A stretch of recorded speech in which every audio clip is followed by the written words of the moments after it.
We are working to close the funding gap for gas imports and other urgent issues.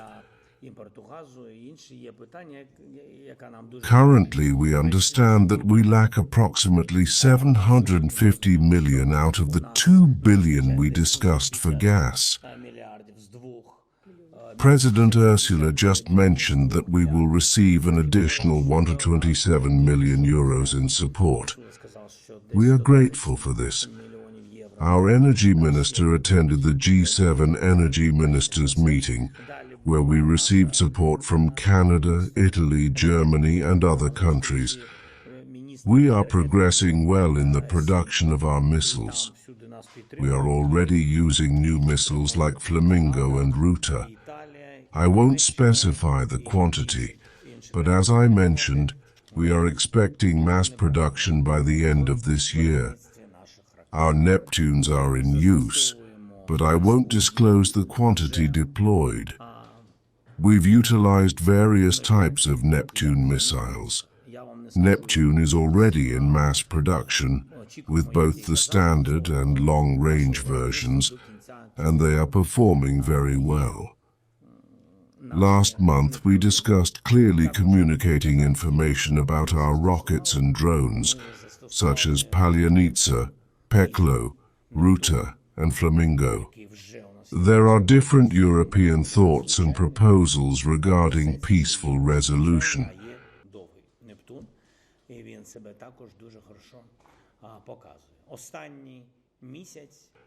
What you mentioned about Russia being at the negotiating table is surprising because neither the US president nor any European leaders have yet succeeded in bringing the Russians to negotiations. So I am surprised by the signal that everyone wants to make the Russians start talking. Therefore, it's strange to hear that the Russians are at the negotiating table. As for European ideas, there can be many different ones, and they engage in consultations. Our current stance involves ongoing consultations among advisors with various nuances, but no clear plan ready for the table. I would take a plan seriously when it is ready. We will then undoubtedly share our perspectives with Europeans, and they will in turn provide theirs. Our perspective, by the way, is not new. We understand the nature of this war and what we are willing to do. We also know the first steps needed to ultimately transition to diplomacy, because as we see, diplomacy isn't currently taking place, and any efforts we make won't be fully ready without the position of the United States. Because without the US's support, both in terms of military aid and politically, achieving diplomacy remains impossible. So, European developments will certainly be with us, and we will discuss them with the USA.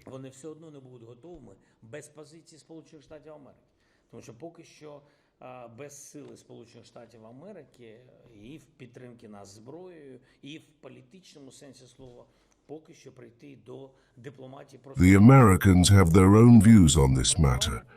What's most important is our view, as the war is in Ukraine. Ukraine needs financial support to sustain itself, especially if the war continues, particularly during this winter period. You see the consequences of the war: energy systems, missiles for air defense systems, weaponry, and our internal production. It all requires vast amounts of money. The only logical decision now is to obtain funds from frozen assets or secured against them. This is a tool to access these funds, enabling Ukraine to endure, fight, and live. I remind everyone of the need to pay salaries, provide pensions.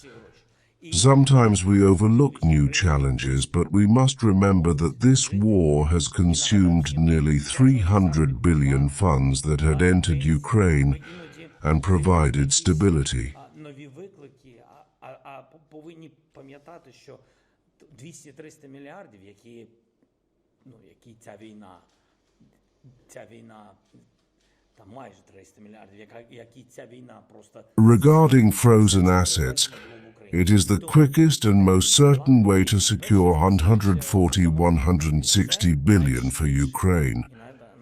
And this requires the decision of a majority of EU countries. Belgium holds 160 billion. It needs understanding. I am confident Belgium doesn't oppose it, because it concerns everyone's responsibility. But naturally, when most of these funds reside in one country, questions arise.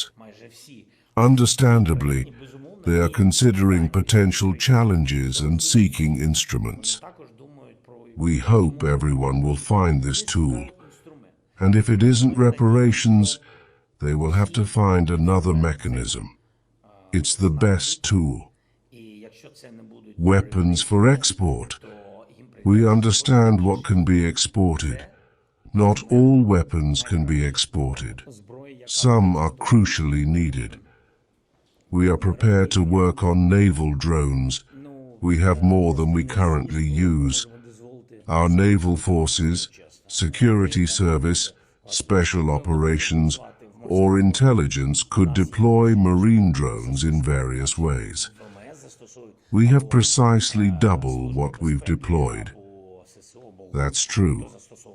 Besides, in my opinion, artillery systems and other weapons are essential, although you can never have too many, but we produce a lot. A budget is necessary to replace them. It seems that we are opening 2 export capitals. You know, this is the production and export of the weapons we talked about. The weapons that we can afford to sell to have extra money for our domestic production of scarce things that we don't have enough money for. For the first 2 capitals, this has been decided at the level of the companies that will be in production, as well as at the level of the states. The first 2 capitals are our representative offices. Berlin will be there, Copenhagen will be there this year. We're talking now, even no one will expect it. It's not about repairs, etc.